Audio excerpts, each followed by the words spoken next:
Jadi kami di sini dari kelompok 5 ingin memaparkan hasil diskusi kami dengan judul materi integral untuk mata kuliah analisis real lanjutan dengan dosen pengampu Ibu Nina Andriani Pulungan, MPD. Saya Siti Hijriani Limbong sebagai pemateri pertama. Saya Husni Mubarak sebagai pemateri kedua. Saya Bertaulan Dari sebagai pemateri ketiga.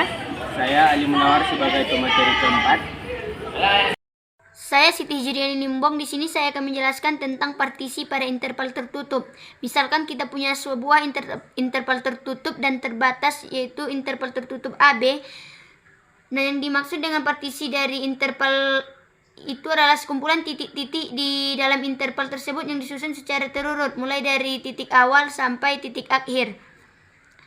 Nah, partisi ini biasanya ditulis dengan partisi sebagai X0, X1 sampai seterusnya, Xn dikurang 1 dan Xn. Dengan syarat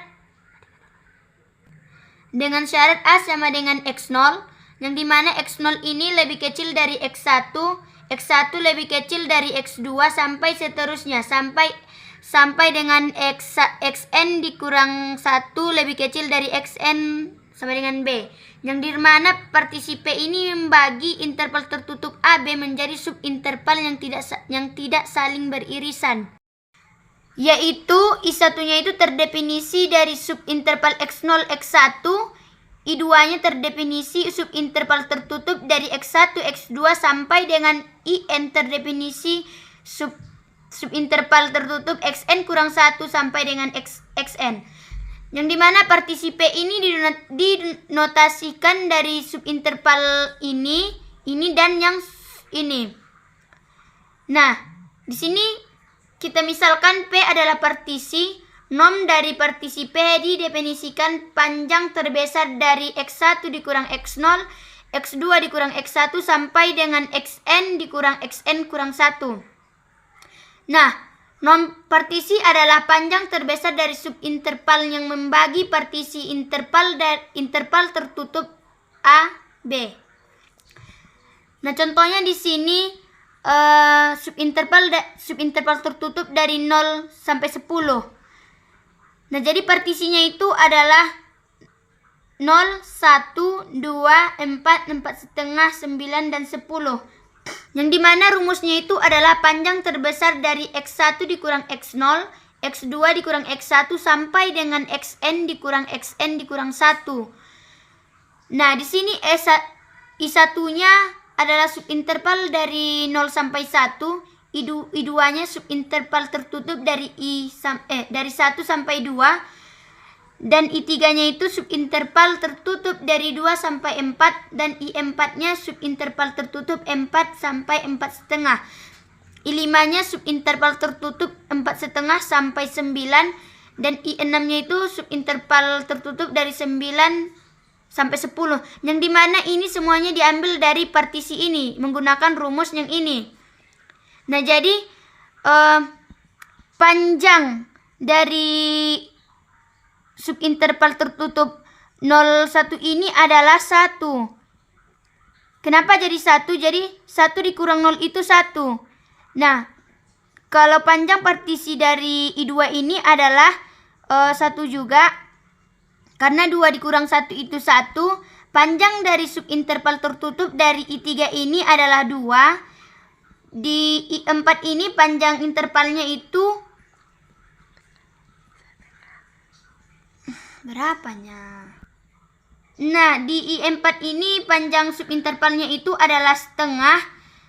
Dan di I5 ini panjang subinterval tertutupnya itu adalah 4 setengah. Dan di I6 ini adalah 1.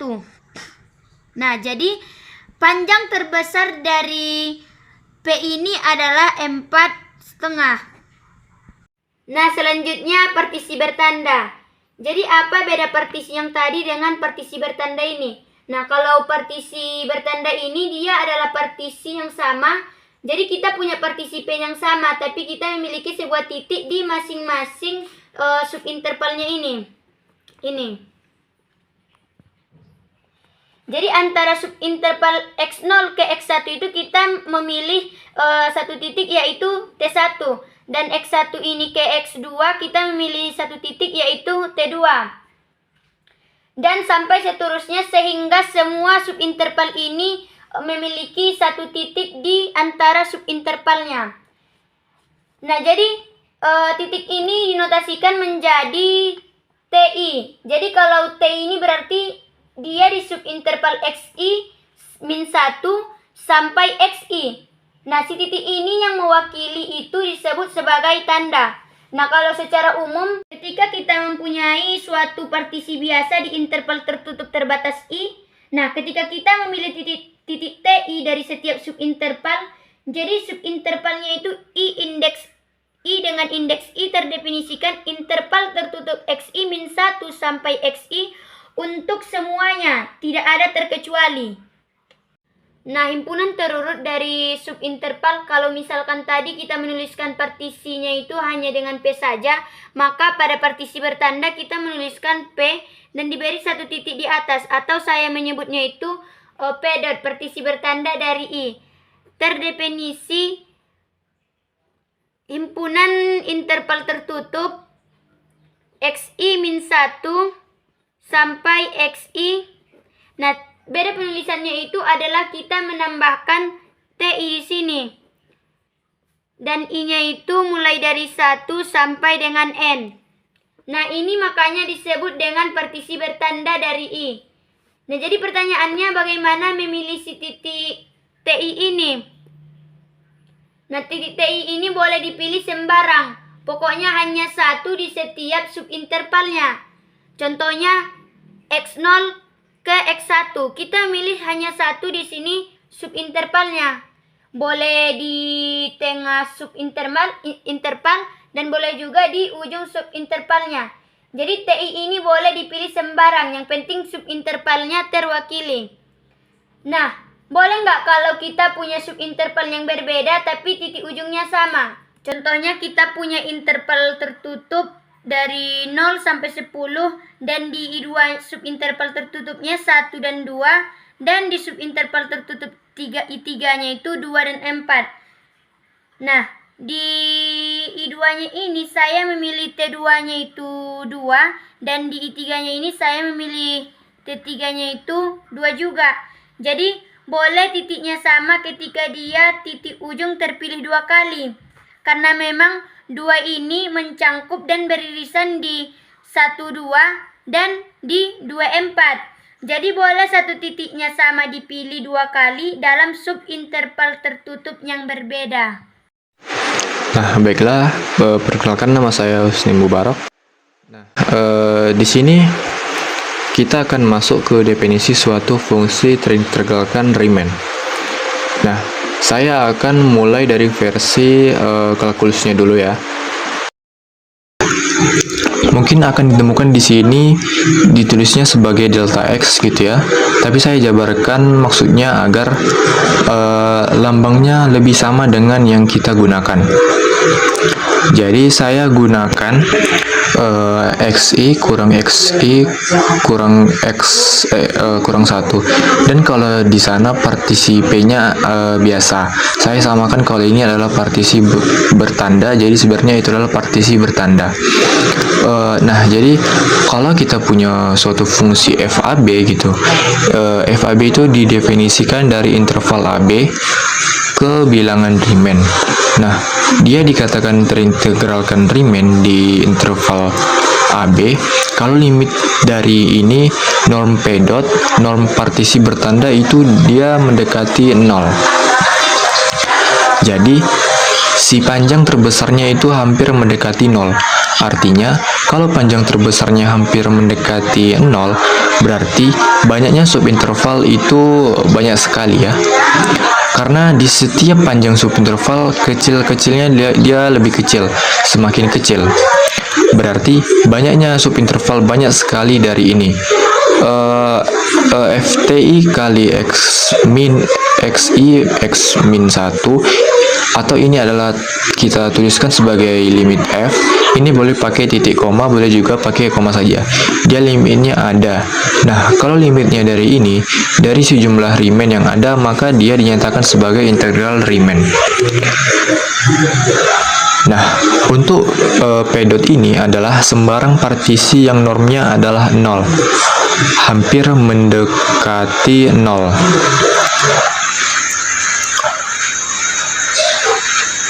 Nah, apa bedanya dengan definisi di buku analisis Riemann?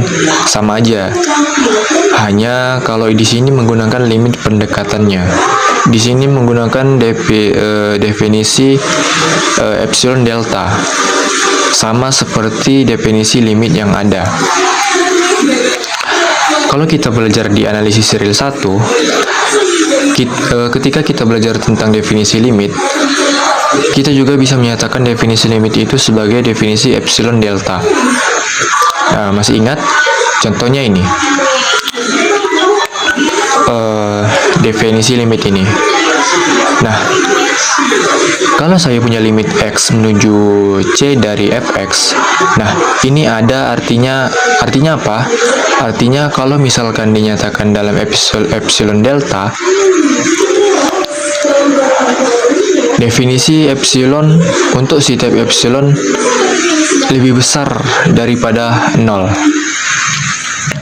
Terdapat delta yang bergantung pada epsilon lebih besar dari 0, sehingga sedemikian hingga jika X min C kurang dari delta, dia mengakibatkan Fx min L kurang dari epsilon.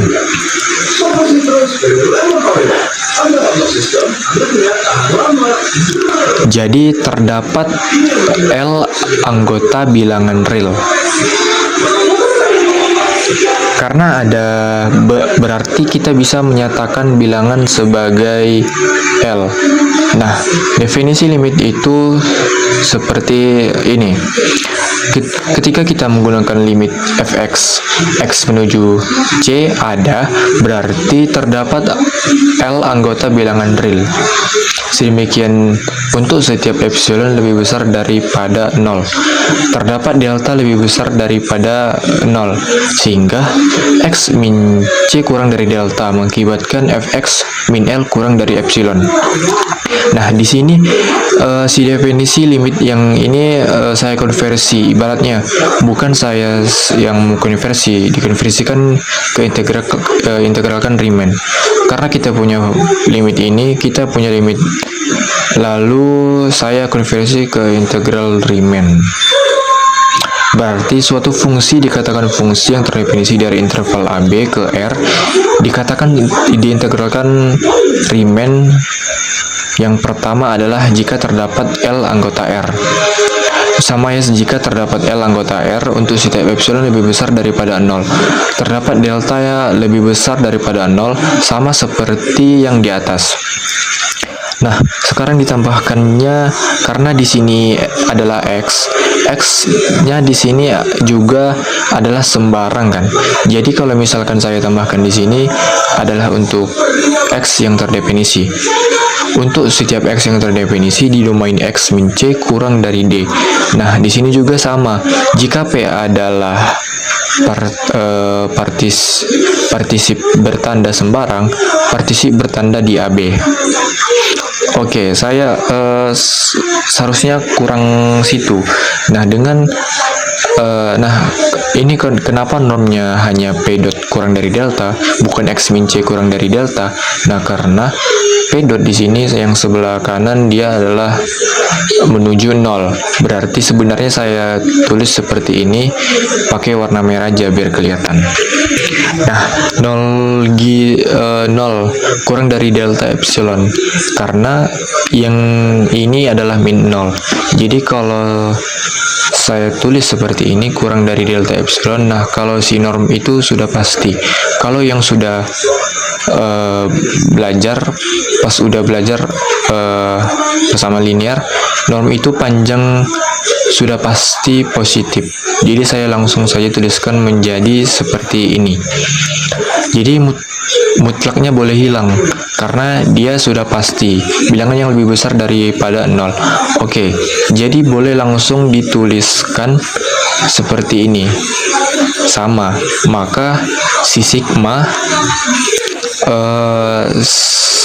yang di dalam, atau kalau di sini adalah fx, kalau di sini adalah yang di dalamnya limitnya. Sama ya, ini adalah SFP seperti yang tadi saya bilang. Nah, kalau mutlak dari SFP dot kurang dari L, dia kurang dari epsilon. Jadi, ini adalah sama. Definisinya yang kita pelajari sama. Definisinya yang kita pelajari di Parcel dan sekarang yang kita pelajari di analisis real adalah sama. Hanya pendekatannya yang berbeda. Sebelah sini adalah menggunakan definisi epsilon yang bahak. Seperti yang kita pelajari di analisis real 1, maksudnya adalah menggunakan pendekatan ini. Tapi sama saja bagaimana membuktikannya? Sebenarnya boleh saja kita membuktikan limit ini yang ada. Boleh juga membuktikan seperti ini. Oke, tapi di analisis real kita akan khususnya menggunakan epsilon yang banyak. Walaupun sebenarnya boleh saja kita menggunakan ini. Nah, selanjutnya kita ke contoh bagaimana untuk membuktikan suatu fungsi terintegralkan. Nah, di sini ada beberapa catatan yang perlu kita ketahui. Jadi nanti ketika ada yang menuliskan ini RAB ini ada interval AB, artinya himpunan dari fungsi-fungsi yang terintegralkan dengan Riemann pada AB. Jadi semua fungsi yang terintegralkan Riemann pada selang atau interval AB, dia dicakup dinotasikan dalam himpunan RAB. Nah, kalau misalkan menyatakan seperti ini, ketika F anggota dari RAB itu artinya bentuk singkat daripada yang menuliskan fungsi F terintegralkan Riemann di AB. Jadi, ketika saya bilang F anggota RAB artinya F fungsi terintegralkan Riemann di AB. Notasi yang sering kita lihat dari integral adalah seperti ini. Integral adalah notasi sum seperti ini, AB, F seperti ini, itu adalah disebut integral Riemann dari F atas interval AB. Nah, L di sini adalah seperti tadi. Kalau misalkan di definisi kalkulus itu adalah limitnya, limit dari L yang tadi. Nah, Fp dot ini dan L kurang dari ini L yang sama, artinya limitnya. Limit artinya limit P dot menuju 0 dari Fp dot, dia sama dengan L. Nah, si L ini disebut sebagai integral Riemann dari F atas AB. Nah, selanjutnya dinotasikan sebagai ini, sum. Sum S ini AB dari F atau integral atau sum yang dari B ke A fx dx adalah bentuk penulisannya. Nah, mungkin cukup sekian penjelasan dari saya tentang definisi terintegralkan Riemann. Selanjutnya akan dilanjutkan oleh teman saya. Baik, saya Bertaulandari akan membahas tentang fungsi konstan. Nah, untuk pertama kali yang akan kita buktikan adalah kita akan membuktikan bahwa setiap fungsi yang konstan dia adalah terintegralkan Riemann. Nah, jika kita ingin membuktikan suatu soal, maka kita harus gali dulu apa informasi yang ada dalam soal tersebut. Nah, dalam soal ini kita punya informasi fungsi konstan. Apa sih fungsi konstan itu? Fungsi konstan. Apa sih yang dimaksud dengan fungsi konstan? Nah, pada AB yang kedua, dia harus terintegralkan Riemann. Nah, definisi terintegralkan Riemann itu seperti apa? Nah, kita mulai dari fungsi konstan dulu. Apa itu fungsi konstan? Jadi, kalau kita punya F, Dia terdefinisi pada AB kan, ke bilangan real. Nah, dia dikatakan konstan jika nilainya selalu sama dengan soal tersebut. Jadi, untuk setiap X anggota A, B, itu si fx-nya didefinisikan sebagai K. Untuk K-nya ialah suatu bilangan di real. Untuk suatu K adalah anggota bilangan real. Ini adalah definisi fungsi konstan. Nah, definisi integral Riemann untuk setiap terdapat L anggota bilangan real, sehingga untuk setiap epsilon besar daripada 0, terdapat delta yang bergantung pada epsilon lebih besar daripada 0, sehingga untuk partisi pertanda, untuk sembarang partisi pertanda P, partisi bertanda di selang AB mengakibatkan jika norm dari P kurang dari delta epsilon, maka mutlak S F, P dot dikurang L kurang dari epsilon. Nah, sekarang kita akan menunjukkan si fungsi konstan ini dia memenuhi definisi integral.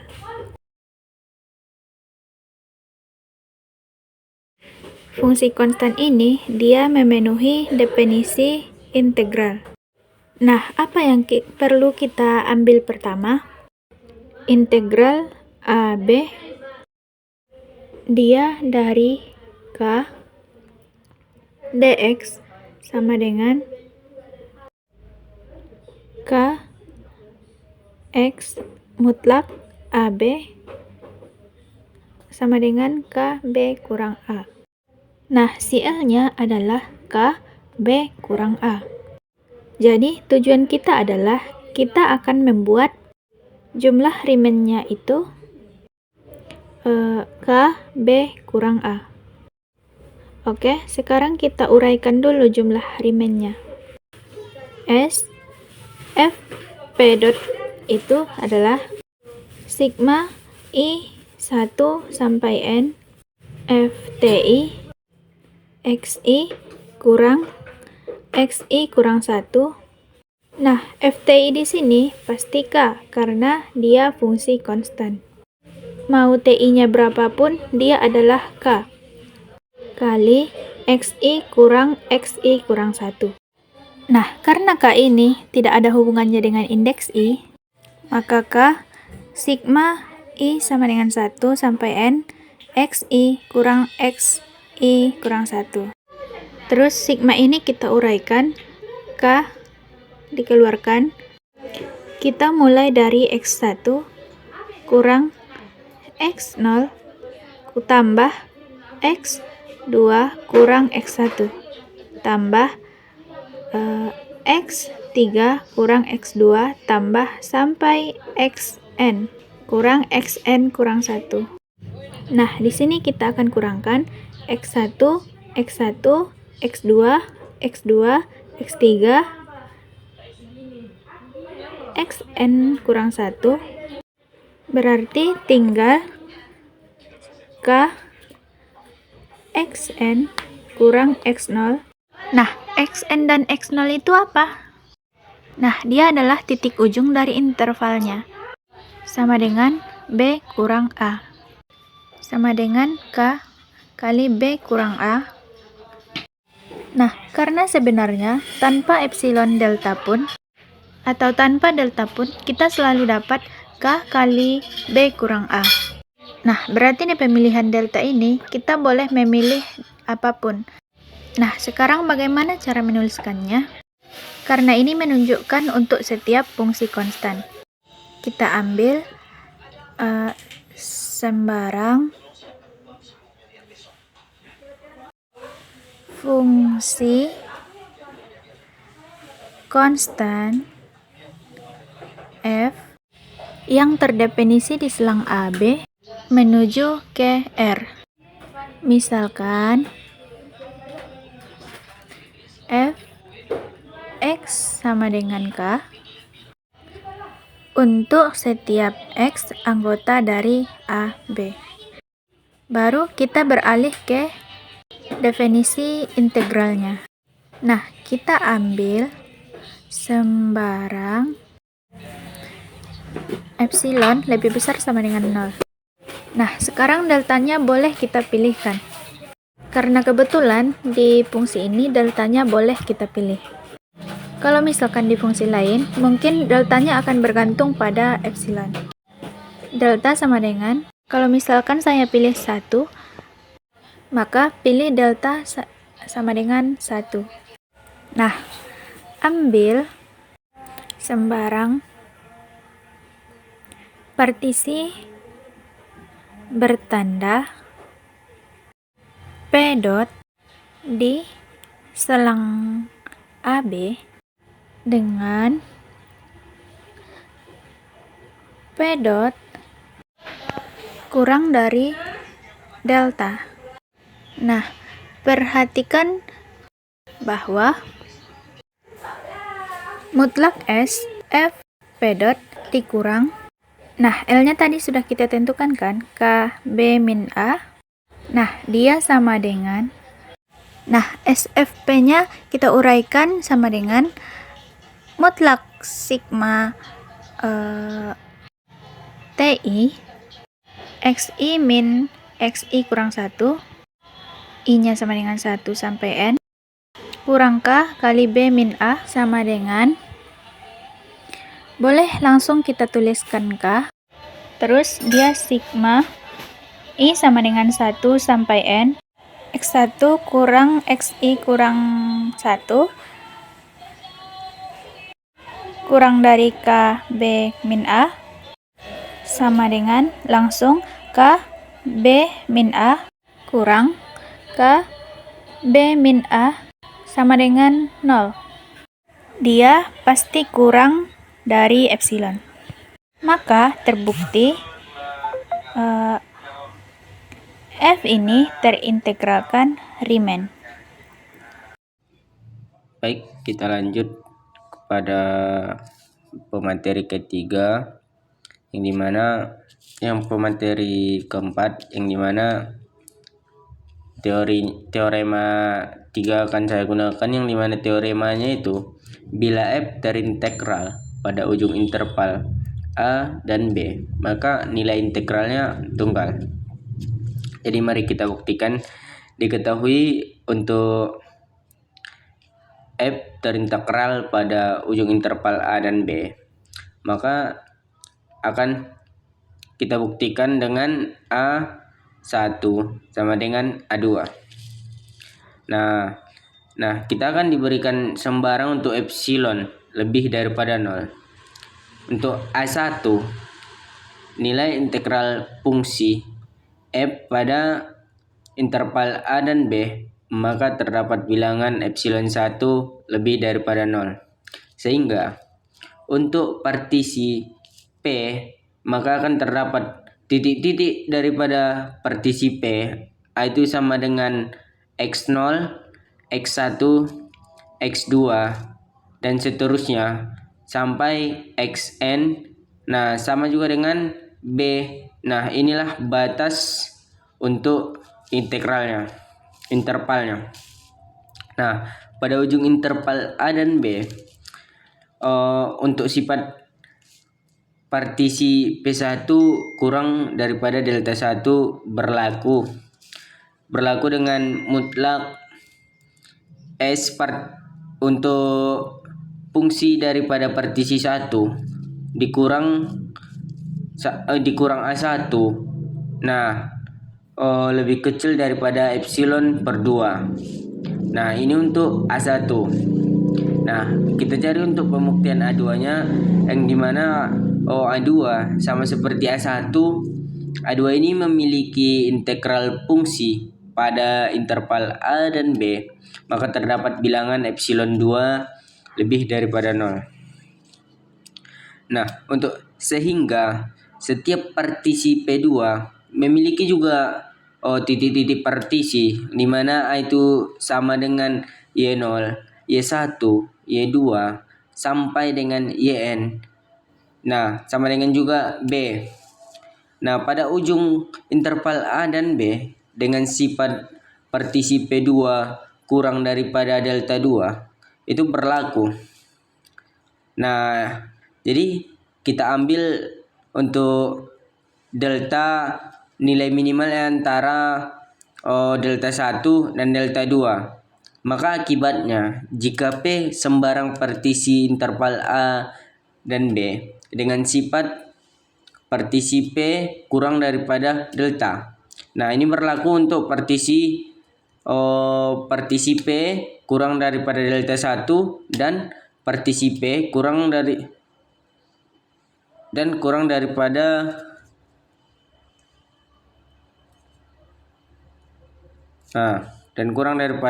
delta 2. Nah, akibatnya adalah mendapatkan pertidaksamaan A dan B. A dan 2. Sorry. Dan sehingga mutlak A dikurang A1 dikurang A2 sama dengan mutlak A1 fungsi A1 ditambah A2. Nah, dan A2 di A1 ditambah dikurang A2 ditambah A2 dan seterusnya nanti mendapatkan hasil yang dimana epsilon per 2 ditambah epsilon per 2. Nah, jadi hasilnya adalah epsilon.